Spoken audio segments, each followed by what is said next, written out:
103.5 FM. 돈을 이해하는 시간, 정철진의 목돈연구소.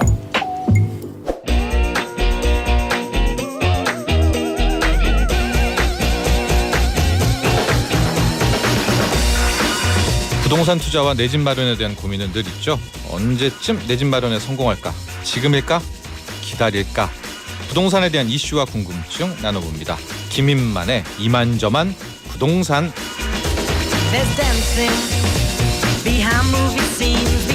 부동산 경제연구소 김인만 소장 스튜디오에 나와 계십니다. 안녕하십니까? 안녕하세요. 네, 7108번님 3년 동안 열심히 공부했으나 매번 공인중개사 시험에서 낙방한 60세 삼촌이 지금 식음을 전폐하고 심하게 절망하고 있습니다. 스스로 자책하지 말고 다시 도전하시라고 응원 좀 해주세요.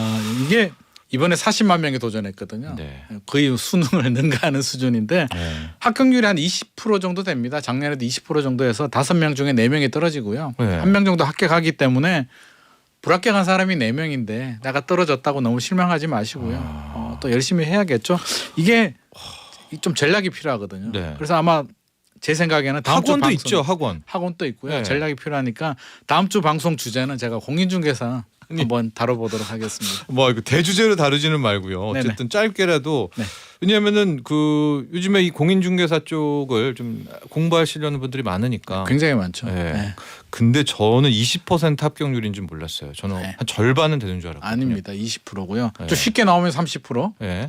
아주 어렵게 나오면 10%까지도 떨어지거든요. 그래서 굉장히 좀 어려운 시험이에요. 근데 요즘에 이게 그 경쟁률이 엄청 높. 왜냐하면 지원하시는 분이 많잖아요. 너무 많아요. 최근에 저도 도서관 가보거나 이제 카페 같은 데 가보면 네. 젊은 친구들이 공인중개사 공부하시는 분들이 굉장히 많거든요.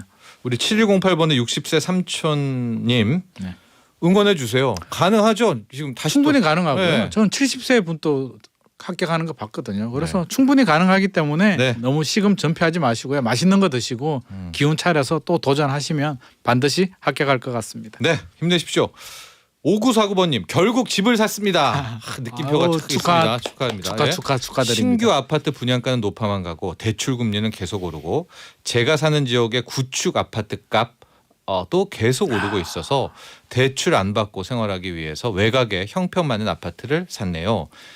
차기 정부가 제발 5년 단임제 틀 안에서 실현 가능한 부동산 정책 또 서민들이 피부에 와닿는 그런 소박하고 현실성 있는 정책들을 추진해 나가기를 바랄 뿐입니다라는 말을 주셨는데 그렇습니다. 이 부동산 관련해서 좀 꾸준한 좀 일관성 있는 정책들을 맞습니다. 요구하는 목소리가 집을 사신 분이나 또 없으신 분이나 그분은 한 목소리를 내는 것 같아요. 결국엔 아파트 시장은 심리거든요. 심리인데 최근에 정책을 보면 이게 굉장히 불안하고요. 정책의 신뢰가 바닥에 떨어졌기 때문에 좋은 네. 정책이 나와도 안 막혀요. 그래서 저는 신뢰가 굉장히 중요하고요. 이 질문 주신 분 굉장히 현명하신 것 같습니다. 왜냐하면 자기 형편에 맞춰서 샀다는 거거든요. 그렇죠. 무리하지 않고 네. 신용대출 같은 거 받지 않고 자기 형편에 맞춰서 샀다는 거는 굉장히 바람직하고요.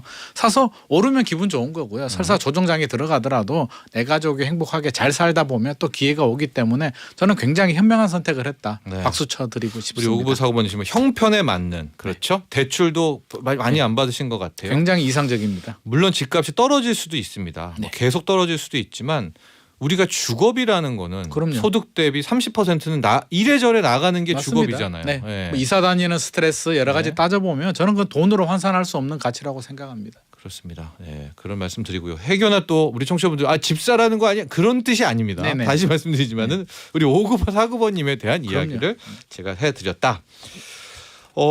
일단 시세부터 한 주 지금 어떻습니까? 팽팽한 긴장감 속에 이제 떨어지는 거 아니냐라는 의견 많이 나오고 있는데 하락인가요?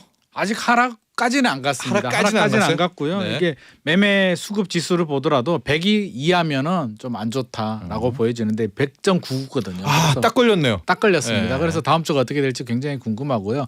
여전히 금주 상승률을 보면 뭐 여전합니다. 인천이라든지 계룡, 제주, 인천, 광주 이런 외곽 지역들 안산도 있네요. 안산. 그렇죠. 네. 외곽 지역들이 여전히 강세를 보이고 있어서 아직까지 투자 심리는 죽지 않았다. 투자 심리가 죽으면 이렇게 풍선 효과도 생기지 않거든요. 그래서 네. 서울 같은 경우는 너무 많이 올랐기 때문에 이제 접근할 수 없는 성처럼 돼버렸고요. 거래도 여전히 없잖아요. 거래도 없고요. 네. 거래량을 보면은요 굉장히 재밌는 통계가 나왔는데 네. 서울 아파트 거래량이요 1,095건.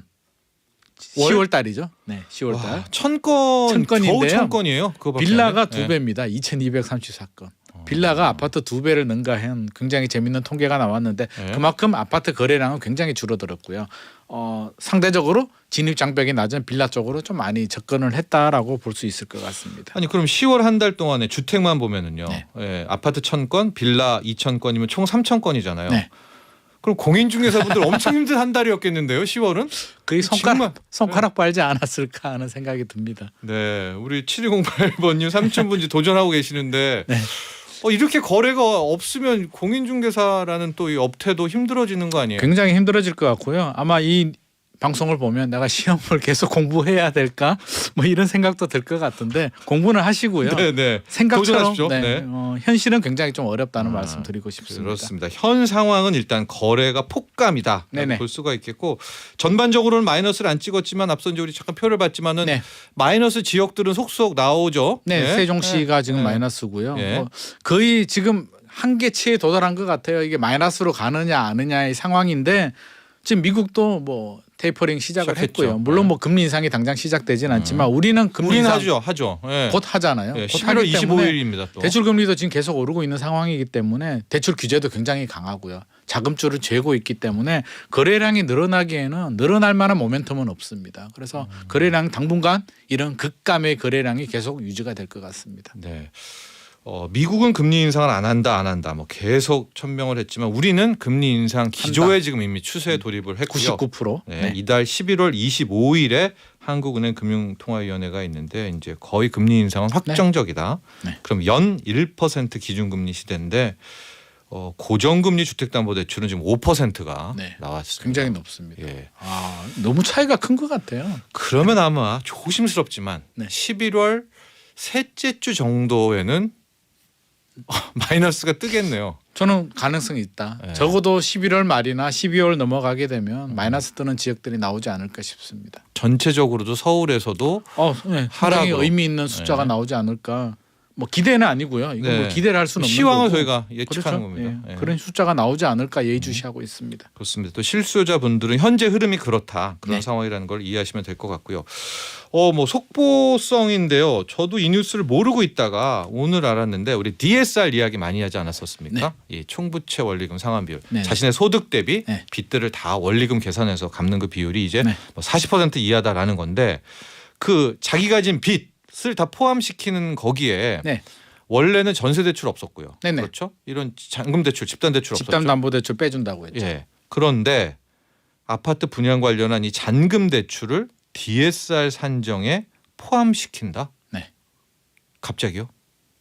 계획은 있었던 것 같습니다. 갑자기는 아니고 우리가 좀 착각했던 게 집담담보대출은 빠졌다고 했잖아요. 네. 중도금 대출은 돼요.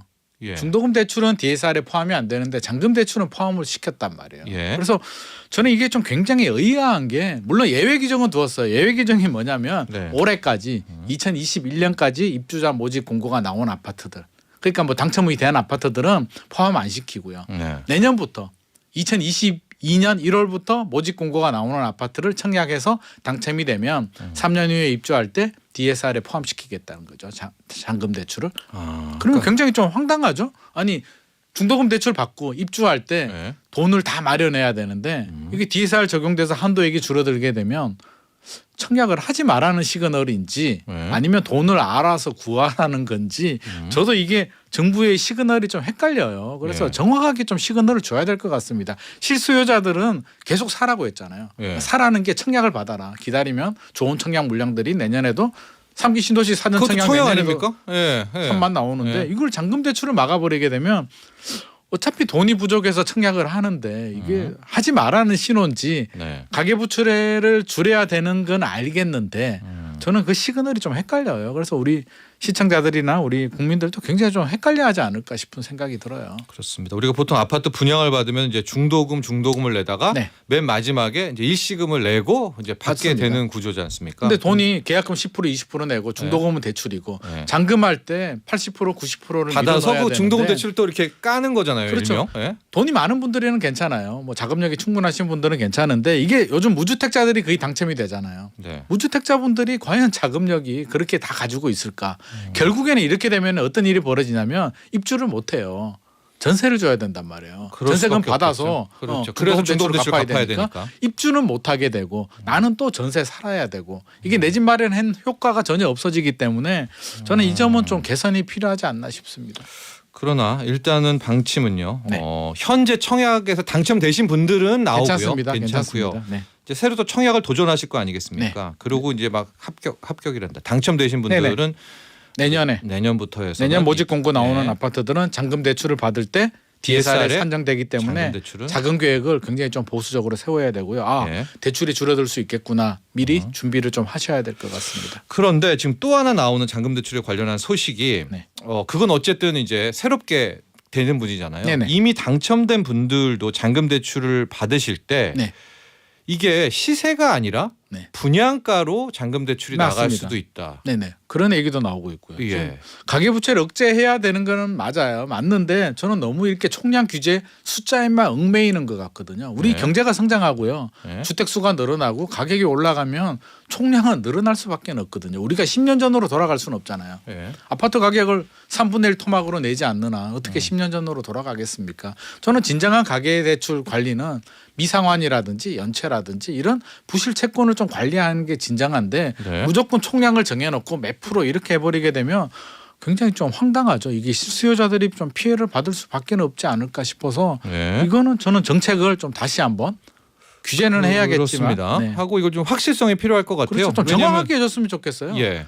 빠진다고 했다가 포함시키고 전세자금 대출도 안 한다라고 했다가 최근에 또 고가 전세는 그러니까 규제할 수도 있다. 먼저 이 잔금 대출부터 정리를 좀 하면은요. 네. 그 아직 시세 대비 나가는 건지 분양가 대비 나가는 건지는 은행별로 좀 다른 거죠. 은행별로 다른 것 같아요. 그 네. 부분도 저는 명확하게 좀 해줬으면 좋겠어요. 이게 진짜 분양가인지 네. 분양가라는 말도 있고 이거 뭐 그럼 뭐 분양가가 시세. 5억에 만약에 되신 분들 지금 시세는 한 막 12억 이럴 테니까 그렇죠. 12억 대비 대출 받으려고 다 생각을 하지 네. 5억 대비 대출 받으려고 생각하지는 않을 거 아니에요. 정부에서 지금 발표하는 것보다 은행에 가면 더 타이트해요. 대출 받기가 더 힘들기 때문에 이거는 반드시 확인을 해야 될 부분이고요. 최근에 그래서 굉장히 논란이 됐거든요. 이게 시세가 아니라 분양가로 책정해 가지고 대출이 거의 안 나오는 안 나오죠. 거잖아요. 네. 이게 5억짜리가 10억이 됐는데 5억 기준에서 대출을 해주게 되면 나는 한 4억, 5억을 대출 받아야 되는데 2억밖에 안 나온다는 얘기거든요. 네. 굉장히 심각한 문제이기 때문에 이것도 저는 소급 적용하는 것도 바람직하지 않고요. 내년에 적어도 한다면 내년에 입주자 모집 공고 나오는 시점부터 적용하는 게 맞다라고 생각을 합니다. 아 시세인지 아니면 분양가인지 그 대출도 네. 기 당첨자는 일단은 시세를 예외를 해주고 해줘야죠. 네. 나오는 줄 알고 했는데 이제 네. 와서 막아버리게 되면 결국에는 내 집 입주를 못하게 되니까요. DSR 산정에 전세자금 대출은 포함이 안 된다. 이거는 확실합니다. 네네. 공식 뭐 금융정이라고 얘기했는데 네네. 그런데 갑자기요. 네. 지금 또 소문이기는 하지만 갑자기 고가 전세는 들어간다. 지금 그런 고가 얘기가 맞아요? 나오고 있습니다. 논의 중이라고 지금 뉴스가 나오고 있는데 네. 9억인지 15억인지는 안 정해졌다라고 해요. 그렇게 뉴스가 나온다는 얘기는 이미 상당 부분 진행이 된 것 같고요. 제 생각에는 9억이 될 가능성이 높을 것 같습니다. 그렇죠. 15억은 뭐 이미 돈 많으신 분일 텐데. 그렇죠. 예. 15억 규제하는 건 의미가 예. 없는데 9억 규제하게 되면 서울의 아파트에 요즘 괜찮은 아파트들 뭐 학군이 좋고요. 좀 살기 좋은 아파트들은 뭐 25평이나 34평 평으로 말씀해서 이해를 편하게 네, 제가 네. 평으로 말씀드리면 그 20억 넘잖아요. 요즘 네. 뭐 마용성도 그렇고요. 그럼 전세가 10억 넘는 아파트들이 굉장히 많을 텐데 이 길이 막히게 되고요. 저는 그런 걱정도 돼요. 자금은 부족한데 우리 애가 공부 잘해서 우리 SBS도 목동에 있잖아요. 네. 목동이나 대치동에 집을 살 수는 없고요. 네. 전세로 가서 우리 애 공부시키고 싶은 분들 많이 계시잖아요. 6년만 버틴다. 6년만 예. 버텨보자. 네. 나 돈은 부족해서 집은 못 사. 이런 분들이 길이 막힌다는 거죠. 이게 네. 9억, 15억 잘라버리게 되면 결국에는 돈 없는 사람은 좋은 환경에 교육도 못 시키는 이런 부작용이 생기기 때문에 이것도 너무 전격적인 것 같아서 좀 충분한 그렇습니다. 논의가 필요할 것 아직 같습니다. 금융위원회가 본격적인 공식적인 입장을 밝히지 않았습니다. 네. DSR 산정에 일단 공식 오피셜은 전세자금 대출은 않는다라고 네. 했는데 만에 하나 고가 전세는 DSR에 넣게 된다라고 하면은요. 네. 이거 만약에 진짜 6억 7억 전세 대출 그거 원리금 상환하면 다 끝납니다. 다 끝나요. 이제 네, 맞아요. DSR로는 네. 이게 끝이 맞습니다. 나게 되는 거기 때문에 금융위원회가 지금 시장에서 이런 소문이 돌고 있으니까 좀 명쾌하게 네. 아니다라든가 아니 고가 전 9억 이상은 늘 거야라든가. 그렇죠. 명확한 시그널을 네. 줘야죠. 그래야 우리 국민들이 또 준비를 하는데 네. 이게 참 너무 불명확하고요. 계속 이렇게 뉴스가 나온다는 게 저는 굉장히 혼란스럽고 이게 신뢰가 더 떨어지는 정책인 것 같습니다. 권순민 님이 내년 청약 예정인데 청천벽력 같은 소식이네요. 이런 거예요. 그렇죠. 내년에 3기 신도시도 사전 청약 3만 원가 나온다 그러고 정부에서도 믿고 기다려라. 분양 물량도 청약을 많이 해라. 나온다라고 네. 청약하라고 했는데 이제 와서 또 잔금 대출을 막는다라고 하면 청약을 해야 돼 말아야 돼. 우리 국민들은 굉장히 힘들기 때문에 좀 명확한 시그널을 줄 필요가 있을 것 같습니다. 네. 자 대출 이야기를 또 해봤고요. 우리가 지난주에 3기 신도시 2차 사전 청약 그 정보를 알려드렸었고 막 네네. 그때 반응 뜨거워서 막 하셨는데 네네. 특별 공급은 이제 끝났죠? 지난달로 네. 끝났습니다. 네네. 일반 공급을 노려야죠. 일반 공급도 이제 그 무주택 3년 납입금액 600만 원은 월요일이었죠. 지난 네. 월요일 11월 1일 날 끝났고요. 해당 지역 1순위는 화요일 날 끝났고요. 지금 하는 건 경기도 수도권 그러니까 경기도 인천 서울 거주자들이 다 할 수 있는 물량인데 네. 내일까지예요. 내일 11월 5일까지 5시까지 청약이기 때문에 예. 그냥 한번 넣어보자 하시는 분들은 내일까지 당첨 확률은 낮을 거예요. 해당 지역 거주자가 아니니까 네. 낮겠지만 그래도 기회가 되시는 분들은 저는 한번 해봤으면 좋을 것 같습니다. 그러니까 해당 지역 거주자 거는 다 네. 지금 이제 끝났죠. 끝났습니까? 네. 자 공공 분양 물량의 85%였었잖아요. 특별 공급이. 네네. 뭐 다 끝났지만은 네. 한번 얼마나 뜨거웠는지 좀 볼까요, 열기가? 9,000호 정도 네. 공급 물량이 나왔는데 5만 1,000명이 신청을 했거든요. 그래서 공공 분양하고 신혼 희망 탕으로 좀 나누면 공공 분양이 8.3대 1 평균이에요. 네. 신혼 희망이 2.3대 1로 8.3대 1이면 엄청나게 높다라고 할 수는 없고요. 지난번에 1차보다는 조금 낮아졌는데 예.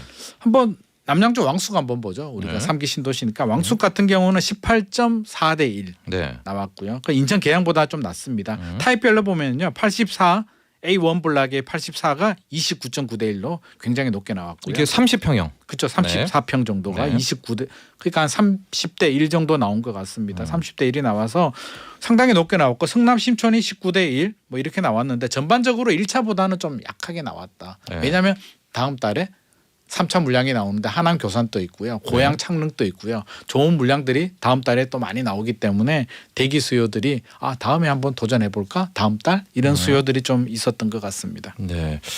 지금 면적들을 좀 보면 우리가 국민주택이라고 해가지고 네네. 20평형대 미만을 뭐 많이 했었는데 네. 이게 포스트 코로나, 코로나19 영향인가요? 이제 집에서 많이 활동을 하잖아요. 네, 홈 맞습니다. 이코노미, 홈코노미라고도 많이 하고. 네네. 예. 평형을 좀 그러니까 즉 다시 중대형에 대한 선호가 커지는 것 같아요. 최근에 그런 양상들이 좀 보이고 있어요. 이제 네. 집에서 활동하는 시간들이 많다 보니까 정말 길어졌죠. 예. 굉장히 길어지다 보니까 좁으면 답답하거든요. 그래서 네. 집에서 하는 일들이 많고 홈카페도 굉장히 유행이잖아요. 저도 요즘 홈카페 하는데 재미를 들었는데 뭐 하시는데요? 원두 로스팅 하고요. 네. 이제 갈고요. 뭐 집에서 할 일이 없으니까 이제 그런 시간들을 가지고 있거든요. 그래서 저 같은 분들이 굉장히 많을 것 같아요. 그래서 네.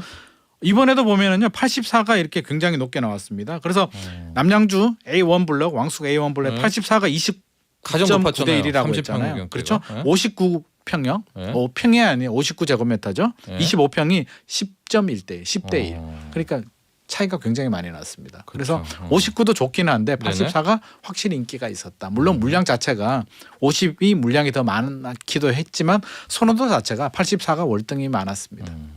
그렇습니다. 자 이렇게 또 정리를 해봤고요.